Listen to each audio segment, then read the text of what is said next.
Welcome to everyone who's tuning in to this webinar. We're really excited to be presenting this topic, and the voice you're hearing right now is David Bebe. And I'm Sean Clowry here. And we thought we'd start just by letting you know what you're in for, and if you are indeed the kind of person who would be interested in this webinar. So on this first panel that we have, we thought these were some good questions. How can I make myself eligible for jobs in higher education? What are the advantages of being a multifaceted musician? What combination of skills are colleges and universities looking for in applicants? And also, just to highlight something in that second question, perhaps what are the disadvantages sometimes being a multifaceted musician? Maybe we can address that a little bit as well. So we'll be focusing our discussion on three general areas. First, we'll look at some job descriptions, particularly job descriptions in the recent academic job market. And we'll look at several of those, and these are jobs that highlight a call for a multifaceted musician, and sometimes it's interesting what universities put together in their job requests. So we'll look at some of those. We'll also talk about our own job descriptions at the College of St. Rose and what we do there, and perhaps what the job description was when we actually applied for those positions. The second area are ways of developing as a multifaceted musician. We'll talk about some of the ways that our own development took place in our biographies, our stories, and our journey as musicians and teachers and students as well. And then the last thing, we'll talk about applying for jobs in higher education, what you can expect, maybe some of the nuances in that application process, perhaps the interview process. And we would, of course, at the end appreciate your questions on any of these particular areas if you have some questions that we may not have addressed. So in general, as we start in on this discussion, you know, we're gearing our discussion towards people who are interested in teaching in higher education or interested in becoming more diverse musically, and you can see how those two activities really can complement each other, and certain colleges are looking for people who can do multiple things. The college that we teach at, the College of St. Rose, is in Albany, New York, and it's a small liberal arts college of about 5,000 students. In our music department, we have over 200 students. I think it's around 215. And our major focuses, I should say, are music industry and music education. Those are the majority of the majors at our school. And with this small group of students, we also have a small faculty. So we have approximately 12 full-time faculty members. Sean, you can correct me if I'm wrong on any of these numbers. Sounds right. And so just having this small faculty and this student body of 215, give or take, we're expected to teach a lot of different classes and a lot of different topics.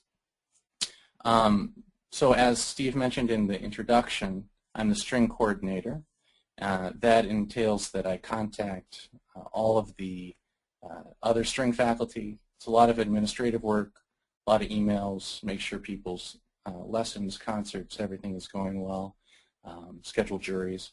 I'm the orchestra director, so it's everything that encompasses there from managing the library to actually making music. Cello instructor, a theory and ear training, and string methods, and chamber music. So the one that kind of pops out there as being a little bit more unique is probably the theory and ear training. And I think you'll see that that's a pretty common combination of when they're looking for someone with multiple skills, that you have an applied area and you can have theory and ear training, or you can have music history. But on top of that, I also am a cellist and a conductor, so that really helped me find my place at this college. And then on the music industry side, I teach recording engineering, which is within our recording studio here at the College of St. Rose, and that includes some technology, should we say, maintenance, along with just teaching the class, sort of making sure everything's running and doing updates when that needs to be done. I also teach double bass and electric bass, songwriting, courses in songwriting, courses in music business, a chamber jazz ensemble, and record production. Yeah. Yeah. So as you can see with our job descriptions, there's definitely a mix of skills, and we're going to talk a little bit later about how we personally developed those diverse set of skills and our own path. But before we do that, we wanted to look at some other job descriptions so you can see what's currently happening in higher education and what kind of jobs are out there. With this next part of the discussion, we're going to actually go through a number of job descriptions that have been advertised online, and I went through and I picked the ones that demonstrated diverse set of skills and where a multifaceted musician would really have a benefit in applying for these jobs. Of course, there were a lot of jobs that were more traditional and focused mainly on one field, but these really do give you a view into what's happening for the multifaceted musician in academia. So you want to read this first one? Sure. Okay, so we just have generic titles for these. These are jobs that that did in fact exist, but we've omitted the names of the schools.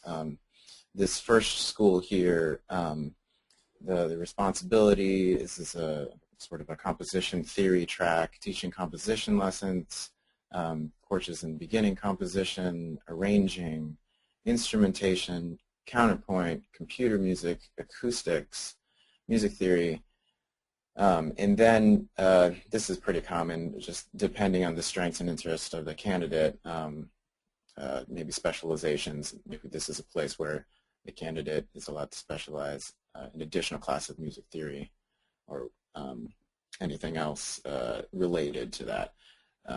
So this seems like a pretty a typical job for the multifaceted brand, I would say, but not an atypical job. Right, and so is the job in Massachusetts, to teach undergraduate subjects in Western music and in other areas of specialization, music theory, music technology, interdisciplinary studies, composition, or performance.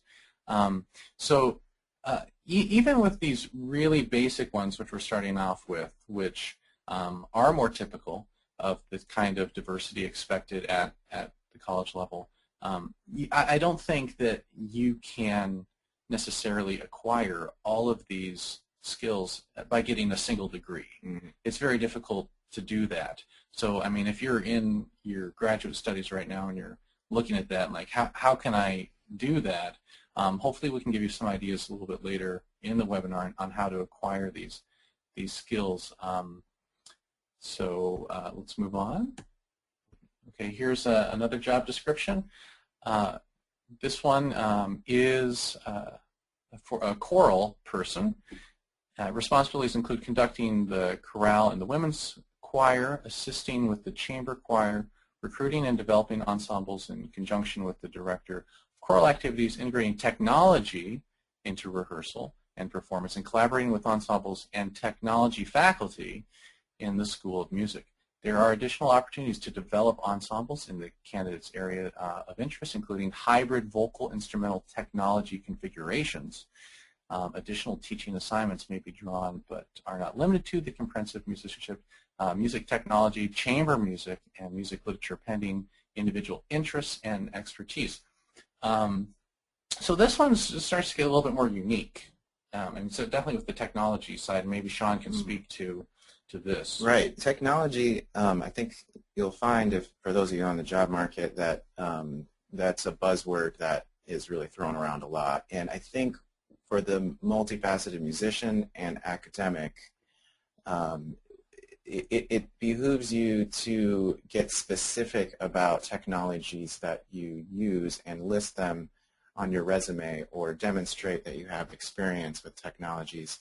That could be just basic computing and using it in the classroom, but it could also, I think in many of these, as you've seen, go into the area of electronic music.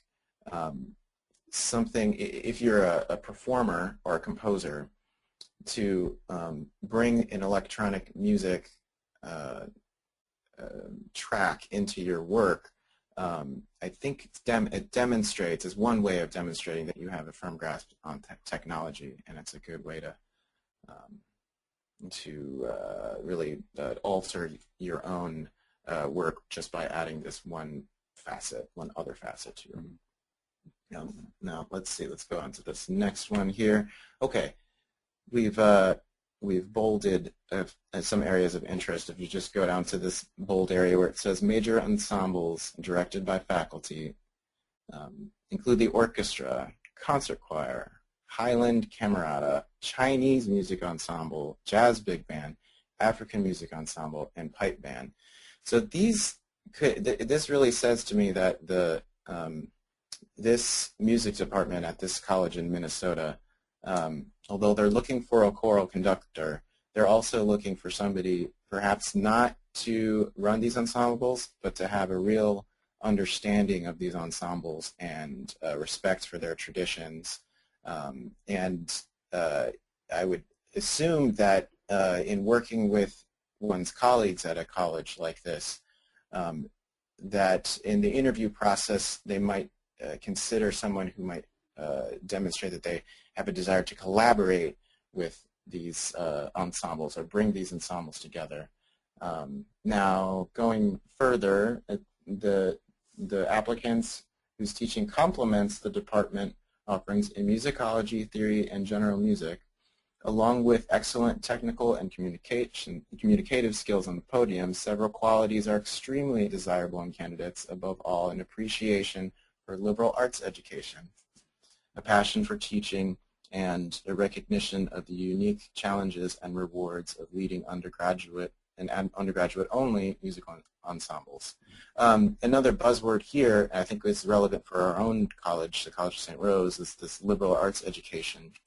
I think this is the case often in small colleges. Small liberal arts colleges typically are looking for somebody who wears many hats. A liberal arts school will have multiple departments and would be the school maybe that would have a unique program that's custom tailored to the needs of a university like a liberal arts school where students are taking a core curriculum of liberal arts credits that all students are engaged in.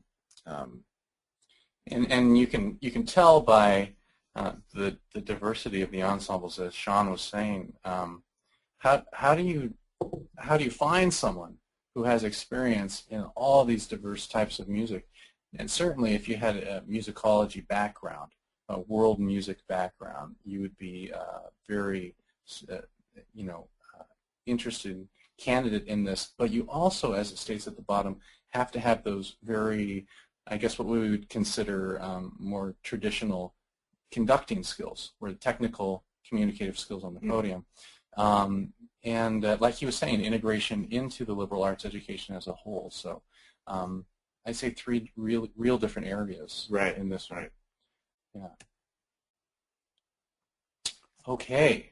And here is even another, or as we said, yet another job description. This one's coming from the West Coast. It's an applied instrument and music history. So this is similar to the first one we looked at, where you have an instrument and you have either theory or history, similar to my job in many ways as well. So you have to teach studio, clarinet, serve as a woodwind area coordinator, supervise woodwind ensembles, classical saxophone as part of your studio duties, teach woodwind methods, instrumental pedagogies. Other classroom teaching responsibilities include history, musicology courses in standard Western track, and/or others such as world music, American music, or other appreciation surveys. So with this job, you could be doing music appreciation. You could be doing music history, all these musicology ideas, as the title of the position states. But instrumental pedagogy and methods, I mean, that's an area. I see the saxophone there, I see the woodwind methods. Doublers, people who can play multiple instruments, woodwinds, are going to really look attractive for this. And that's where, if you're a multifaceted musician with a certain unique set of skills, jobs like this come along, and you've done the musicology degrees and you play multiple instruments, this could look, really like it's right up your alley. Okay, let's go on to even one more job description.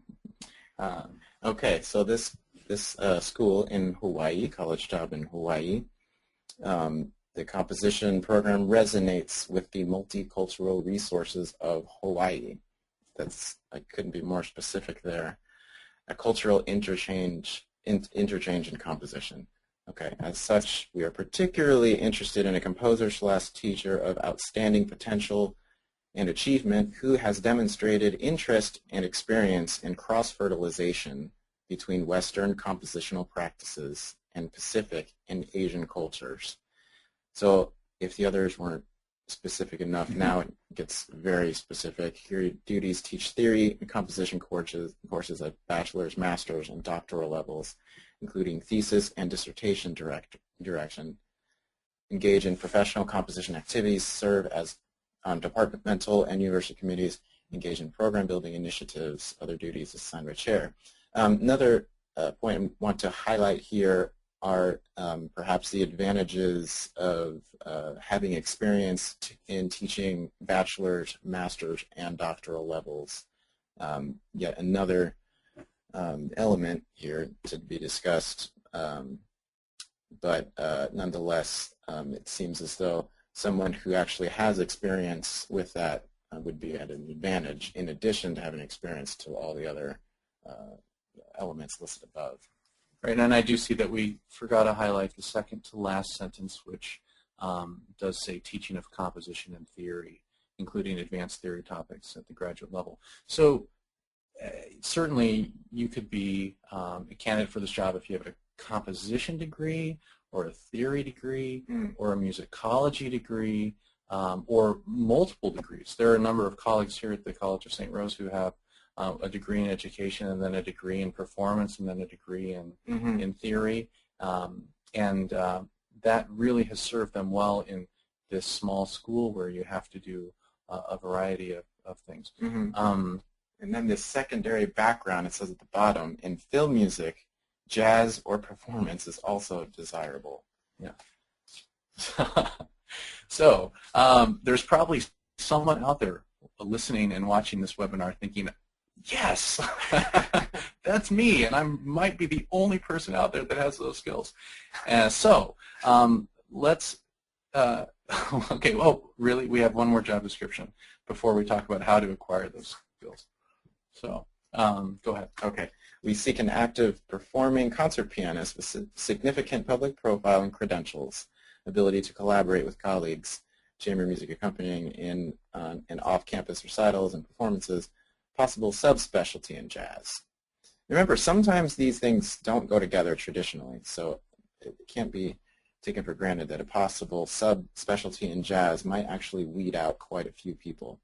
Artist-level teacher, demonstrate experience as a supervisor studio teacher, so somebody who's really taken some real pedagogy training and can demonstrate that on their resume. Ability to serve a classroom teacher for courses in piano repertoire, pedagogy, class piano, and courses in other secondary musical areas, and or liberal arts common curriculum.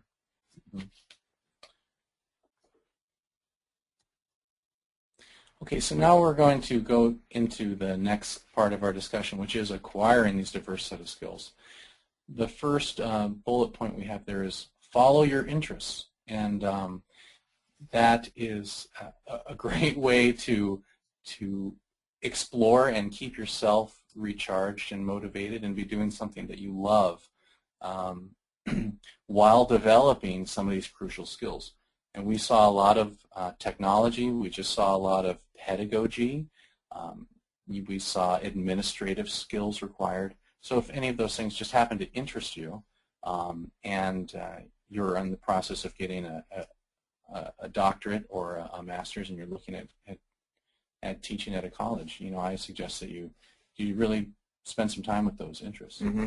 Yeah, I think this can't be underestimated. I had a close friend who was interested in radio production and got a small job at his university. I think it was just volunteer working at his university radio station, and was able to put together his career by bringing his experience as a classical musician into that forum. But it just came from a basic interest in it.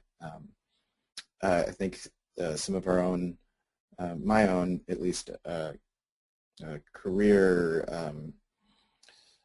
steps have just come from basic interests in something like a kind of music that I just like to listen to on my headphones, and then it turned into later on something that I would really take a moment to study.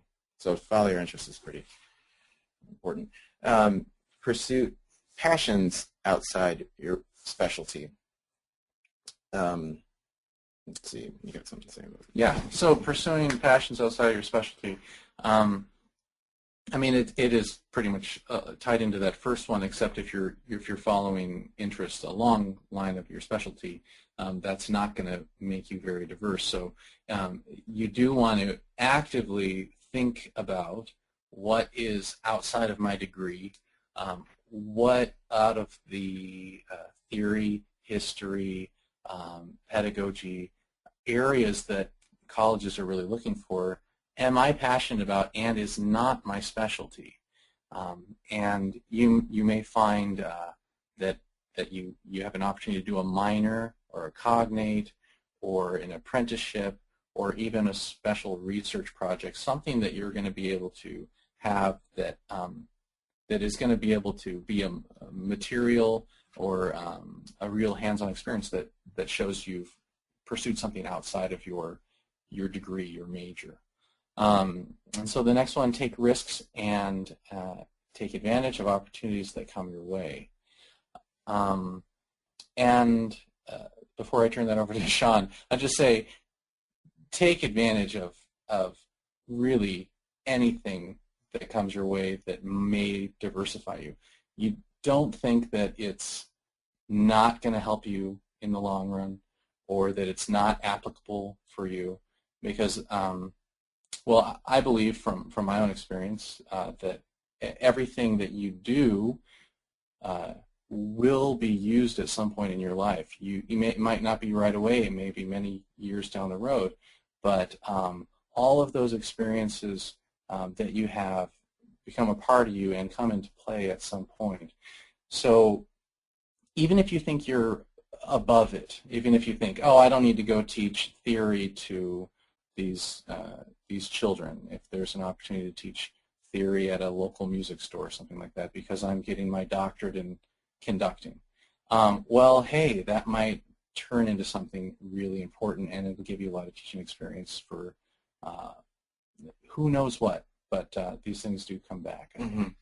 I'll just take that to transition into our next topic here, talk about our stories. My story was that I was a classical and jazz musician, composer, and I went to college to study those things at a conservatory. I thought that my career would end up in the traditional realm that my teachers were instructing me to go in, so either moving to become a jazz freelance musician or maybe an orchestral musician taking auditions. And I studied both of those things. Now, along the way, I was taking auditions and playing my gigs, and I moved to New York to freelance as a musician, and I discovered all these other kinds of music that were alive and exciting in New York, particularly singer-songwriters, bands, traditional Irish music, and it just opened up a new world to me to see that there were all these other exciting musical traditions that I didn't really get a chance to learn about in school, and I definitely didn't have the understanding that they were legitimate career paths or that they could be facets to my own career.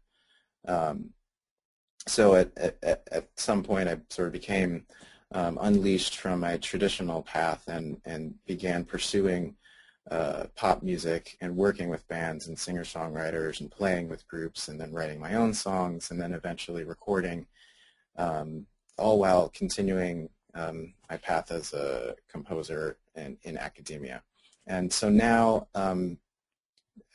being near the completion of my degree as a composer, I'm able to put together all these interests, having just dabbled in a few things and then taken some things very, very seriously.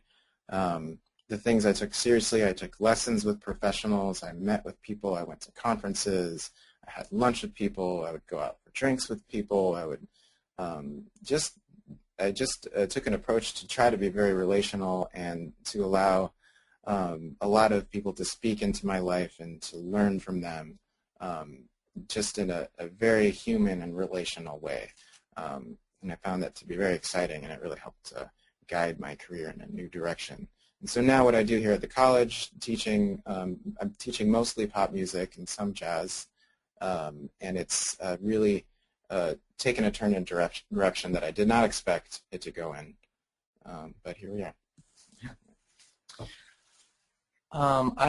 This is David again. I was interested in both cello and voice when I was in high school, and then I went to Interlochen Arts Academy for voice, and then I took a year off, and then I ended up going to Indiana University as a cello performance major. While I was there, I went to their pre-college program, which is the String Academy, and I asked to volunteer because I was very interested in working with young children. Now, this wasn't any part of my classes. I wasn't required to do this. It was just something that I was interested in. And that decision to go and volunteer really did change my life, because I ended up getting a teaching assistantship for my master's at Indiana, so I stayed there and being a teaching assistant for Mimi Zweig.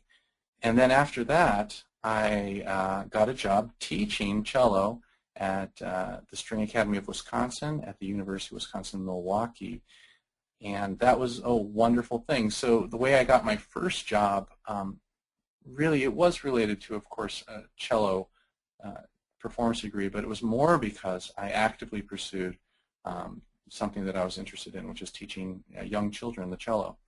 And then I was in Milwaukee for 4 years, and then I got married, and my wife had the opportunity to play with the New World Symphony in Miami, Florida.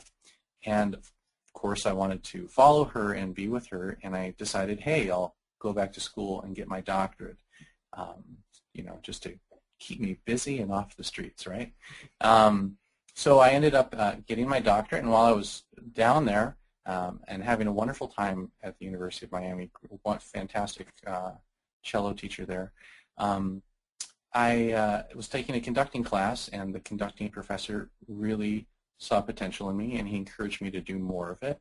And he gave me some opportunities, and I'm forever grateful. And when I graduated, before I graduated, this job came up at the College of St. Rose for conductor. and a cellist. Now, if I hadn't had taken those conducting classes and happened to take advantage of some of these small opportunities that he, or actually some of them weren't small, these great opportunities he threw my way, I wouldn't be in the fortunate situation that I am. And maybe we didn't point this out at the beginning, but we both did start our positions, our current positions this year. So this is kind of a fresh topic for us. And definitely, I feel incredibly lucky. I know that it's so difficult right now. So that really is the point of this webinar, to hopefully help some people find their way into work, finding work. Now, so just some specific ways, maybe we can give little anecdotes for this, but some ways to develop a diverse set of musical skills. I know that there's plenty of colleagues who maybe are looking for that, or trying to add to their own work and career what it is, some extra things or some multifaceted musical activities. Play gigs. Play the good ones and play the bad ones. I mean, I can't list all the times that I've played bad gigs, some gigs not paying, and just made a friend out of it that ended up leading to a good gig, or it sort of put me in a community of people who I really enjoyed being with, and that community ended up being a great thing to be involved in. I can't stress this part enough, and it's just, as musicians, it's the place that we get to be musicians both practically and relationally, and it at times can be frustrating, but as far as developing a musical diversity of musical skills, it's perhaps a way that you have no choice on what music you're going to play at gigs. I used to play these gigs with this Ethel Merman impersonator, and I would never have done that. I've never chosen that, but it was a way to really meet some people who ended up being, I'm thankful that I've met them in my life. The next one, observing teachers, is also just very enriching, besides learning a lot potentially about an area that you would like to strengthen. If you'd like to, if you're a wind player and you want to be a doubler, or if you want to have multiple skills in different areas, just observing teachers and seeing how they teach and learning from them. And that it's also another way, just like with playing the gigs, you meet people, and if people are open to that and you like their teaching style, that's incredibly helpful. And then the next one is, the third bullet point is learning other styles of music. Now, and I think especially learning other styles of music to which your instrument is a real contributor to.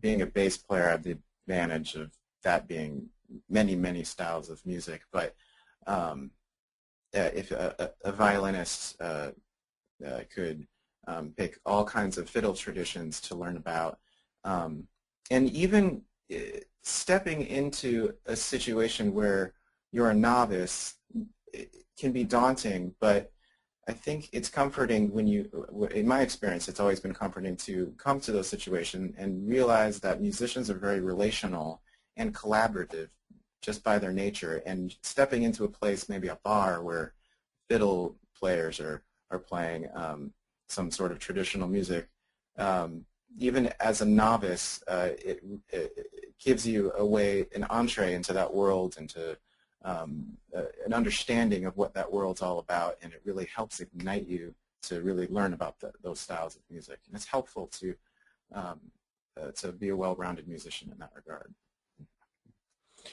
Get to know the musicians around you. That one's somewhat self-explanatory, but we just did want to put it in there.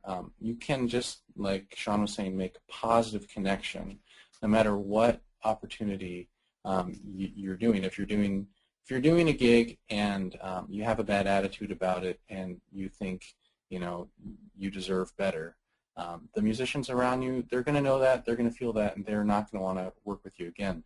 Now, how does that relate to job and higher education? You know, everyone has connections, and everyone can offer opportunities. So it's just get to know the musicians around you and just try to create positive connections. Mm-hmm. Take lessons. I mean, oftentimes, especially freelance musicians or others that work in the field professionally, have time to devote to something like that. I took lessons with some professional recording engineers and music producers who they don't really give lessons. It's not even their thing, but I just approached them and said, hey, you know, I'd love to learn from you, and it was just I found that it was a great way to learn a really, really specialized craft with someone who was an expert.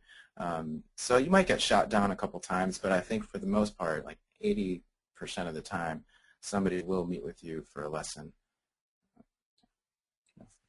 And the last one is learn a new instrument. So I think we've kind of... Yeah, although I'll just elaborate on this a little bit. I did a master class with Edgar Meyer, and somebody was very, very nervous, and he was asking Edgar, what do I do about nerves? And his solution was to learn a new instrument. And he suggested, you know, like pick up the banjo or the mandolin or something, and maybe just, you know, learn music for fun again. Just have something that's a fun instrument. So this could be helpful to the job market, but it also could just be enriching to yourself as a musician in a serious music career.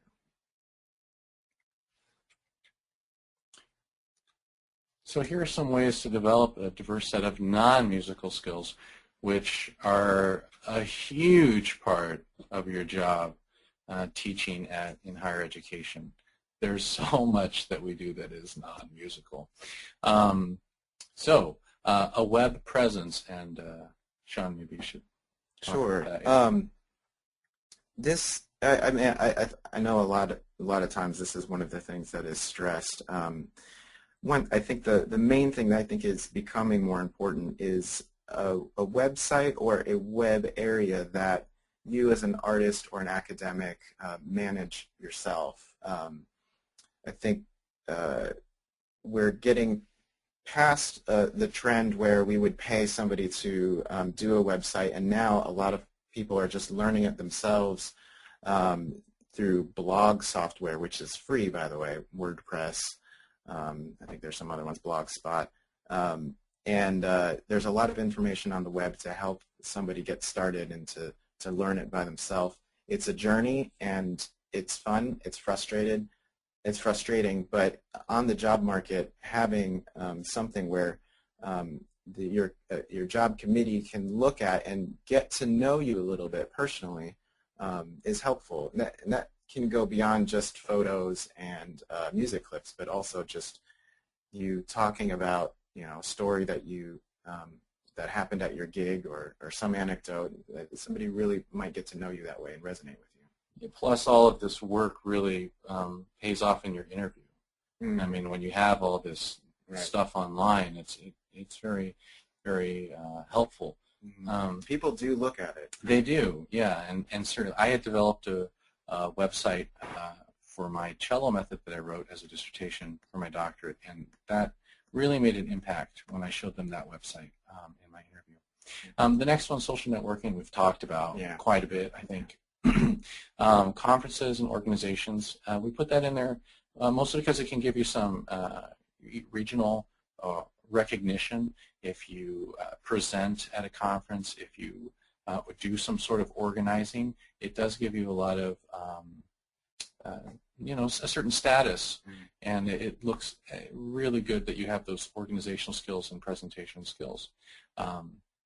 Apprenticeship work, this could be something that maybe you apply for, or as simple as if you're learning some sort of skill, you could just say to a person like, hey, can I shadow you for a few days, or for one day, or for a few hours, whatever it is, whatever's appropriate to the work. And oftentimes that is just enough to get you started in the area.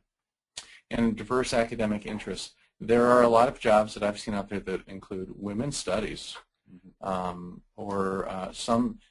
a musical position, but they also need you to teach a liberal arts topic.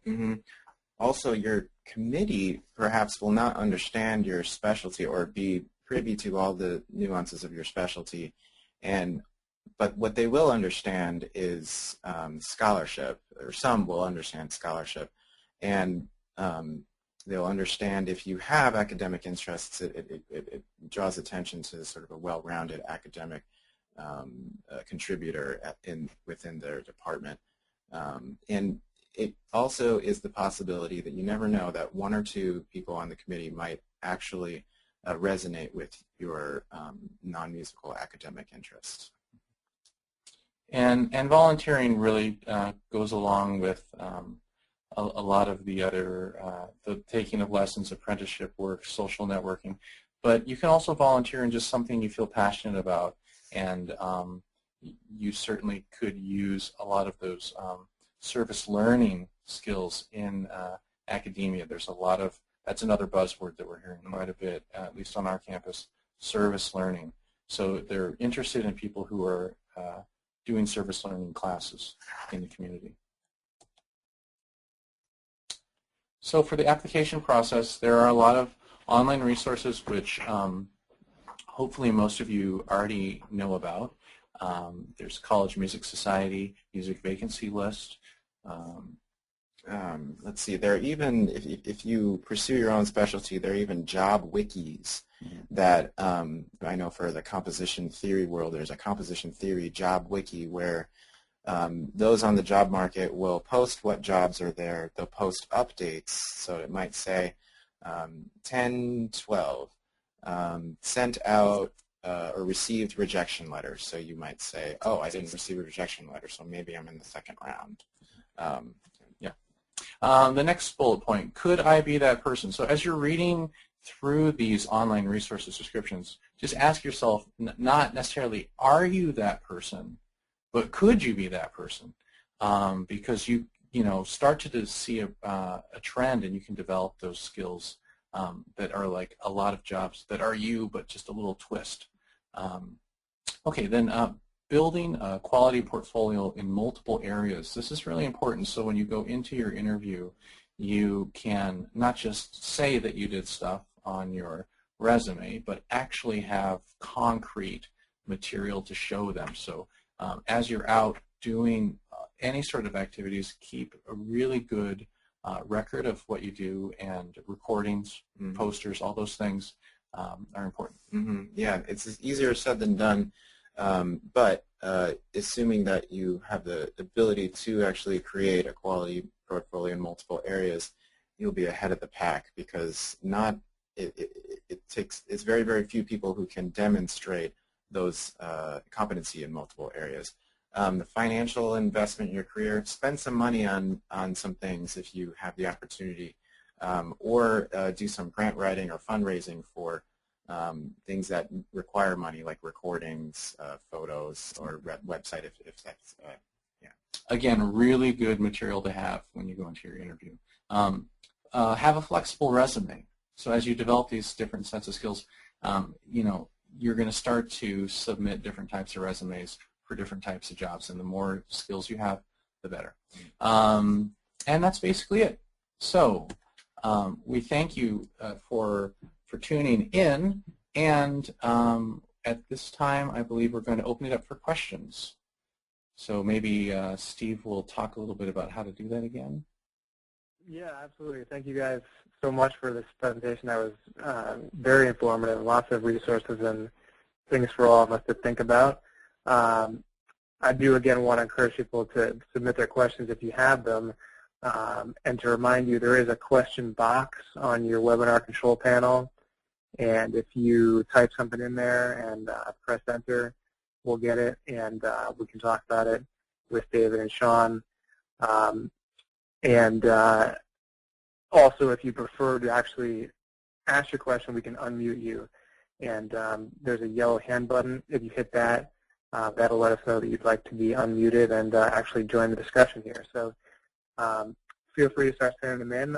We do have one question that's come in here, and says, what are your hopes and goals for the future? So maybe you both could just talk about that question there. That's good. This is David. My hopes and goals for the future. That's a really good question. I really just want to be the absolute best teacher that I can be here at the College of St. Rose, which is a challenge because we are so incredibly busy with all these different things that we have. So it's going to be a lifelong challenge and goal to develop as a cello instructor, as a string coordinator, as a conductor, as a theory teacher, ear-trained teacher. I feel like I still have a lot to learn. Of course, an immediate goal is tenure, and that process requires that you're very active in a lot of teaching ways and also in a lot of other ways as well. Mm-hmm. How about you, Sean? I suppose I've been given an opportunity to teach many different classes. Some of them are not initially my specialty, and it's been a learning process to know that. So one class, maybe in particular, I didn't think I would ever teach, and I'm teaching it, and I'm really kind of excited about it. And then some other classes that I could have seen myself teaching several years ago, I'm teaching, and I'm less excited about. And so it gives me the opportunity to really find some of the things that I'm interested in, and to actually find the specialties that I'm excited about and build upon them. I suppose another thing, which is an advantage of being at a college like this, is getting to collaborate with other teachers who are either working in my field in music industry, or who are my colleagues who deal with our music industry students within their own private lessons. And it's an exciting place to develop curriculum and cool projects and collaborations. And yeah, that's some of the goals for the next coming years, I suppose. Great. Another question we have coming in here says, you've mentioned the College Music Society as a resource for finding out about higher education opportunities. Can you point to others? And I know, David, you were talking about that a little bit. Yeah, jobs in higher ed jobs, right? Yeah, higher ed jobs. I think it's higheredjobs.com. Yeah, I think so. Yeah, and the Chronicle. The Chronicle is another one. And then within each individual specialty, a lot of times the societies, like Audio Engineering Society is one that we have, or the Music Industry and Entertainment Educational Association posts jobs. So you might find maybe more specialized job descriptions there. Yeah, and the catch with some of these is that you have to become a member in order to receive their weekly posting of new jobs. But it's absolutely worth it, and there's an example where an investment really pays off. Mm-hmm. So, and regionally, universities do accept resumes, and at times they will be looked at. Let's say you've just moved to a region, send your resume out to all the schools there. And I had done the opportunity to do that once, and I did get far more responses than I expected. I thought I would just get sort of a cold shoulder, but I did get a lot of responses and some opportunities from it. Right, and especially in this economy, colleges may prefer to use adjuncts if it is financially beneficial for them to just cover a few classes. So if you are in an area, you have certain specialties, inform the colleges, like Sean was saying, send in your resume. There might be an adjunct position for you, which is great because, as you could see on a lot of those job descriptions, one of the things is prior experience teaching at a college. So any way you can gain that experience teaching at a college, I would recommend it. Mm-hmm.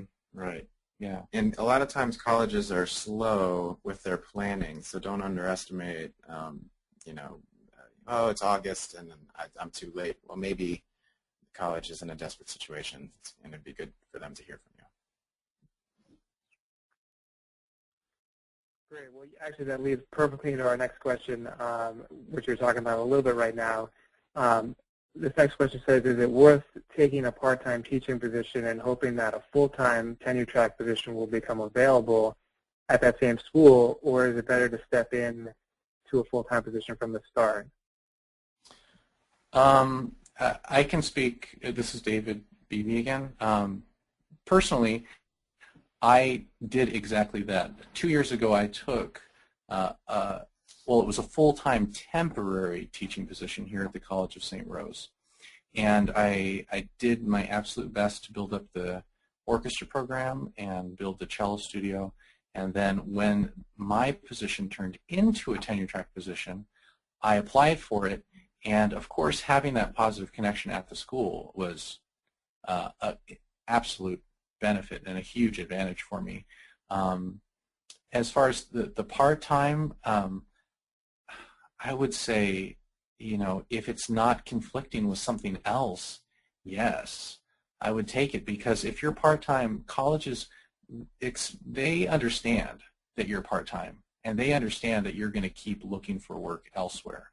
So you can take that part-time job and continue your application process for a tenure-track position. Mm-hmm.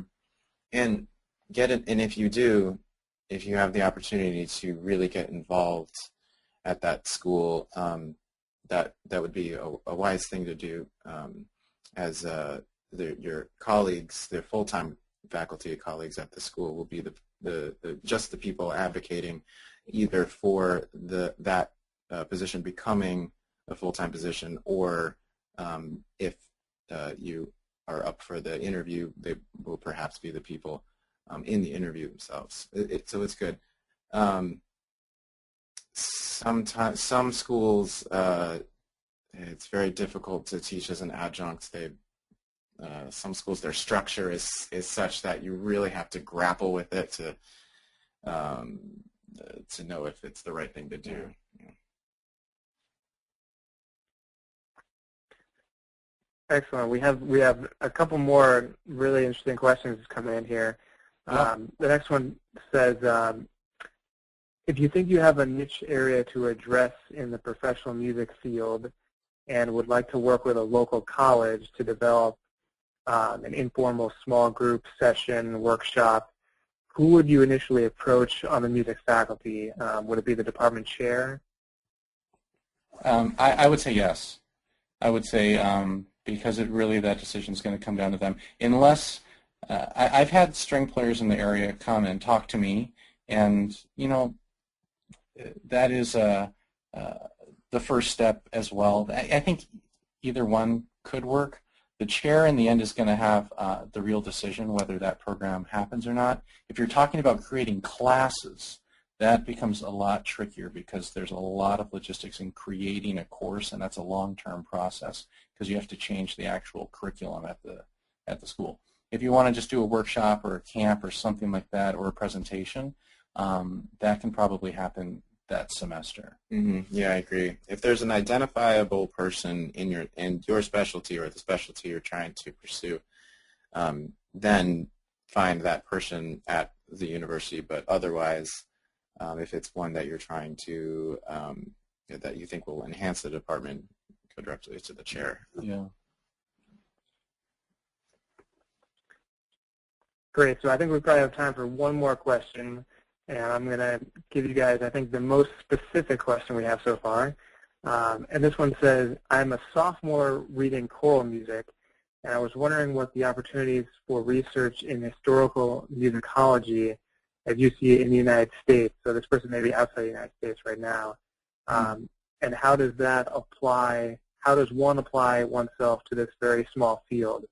And they say specifically, even in music of certain couple centuries that they're mentioning, 15th to 16th century. So choral musician looking to study historical musicology, you know, how do they go about that? And they sent in another message here that says they're finding very little support as an undergraduate, and no one seems to know what track they should take. Well, in all of these specialties, there are, it really would behoove the person to look and find who are the contributors to these specialties and get in direct contact with them. Oftentimes, if it's a real specialty, that person, even if they're the most published, they've written the book on so and so, they're usually really happy to talk to somebody who is young and excited about what it is that they do, because they probably don't have a lot of people to talk to about their specialty. So find that person, and I think that's the best way to create the opportunity, because in most of the time, especially with these academic musicologists or composers, they will have a handle on funding within their department, or maybe they would know that their colleague at another university has great funding, and it's a way for you to get involved with the people who can place you in different places, or at least guide you into the next step. I can't specifically say what schools, but I would tell that listener to be encouraged. They should be very encouraged, because they already have identified in the question what they're passionate about.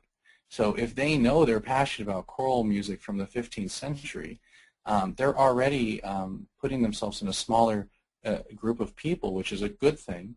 And like I would do exactly what Sean said, is contact the schools with the best choral departments. If you were looking in the United States, in the United States, research the best choral departments, research the early music choral departments, contact those people, tell them that you're passionate about this, and you want to learn more, and I'm sure you'll hear back. Mm-hmm. And once you make those connections, start feeding off that that connection and make it a positive one, and see if you can go to a summer program with that professor, right, or something like that. Right. But that listener already is at a huge advantage, knowing that they're passionate about such a specific topic. Yes. Which is great. Mm-hmm. Yeah.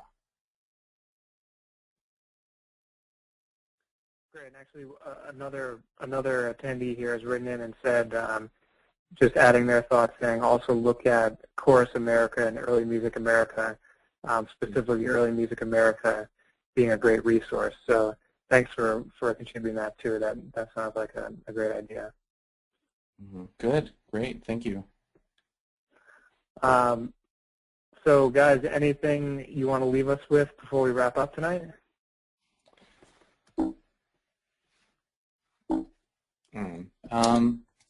Oops. Well, we just want to say thank you to everybody for listening, and please feel free to contact us. Here are our email addresses that we finally got up there. So don't hesitate to write us an email, and if you have a question that comes up later regarding this topic, and we'd be happy to get back to you. If you want to learn more about the College of St. Rose, the website's right there. I would say I hope you enjoyed this, and I hope that you found this helpful for you. And yeah, good luck, because it's tough. Mm-hmm. So we are the lucky ones, and hopefully there's a job out there for you. Mm-hmm. Yes, thank you very much.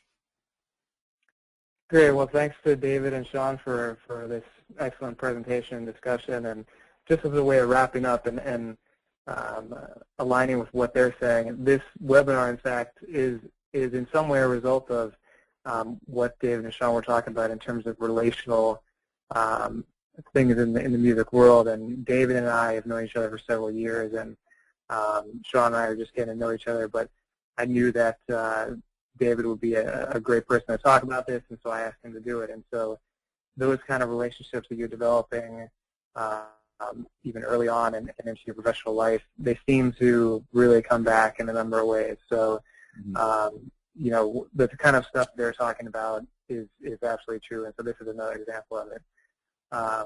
But we thank you for attending, and obviously, as I said, their emails are there. If you want to email us at Polyphonic, it's just info@polyphonic.com.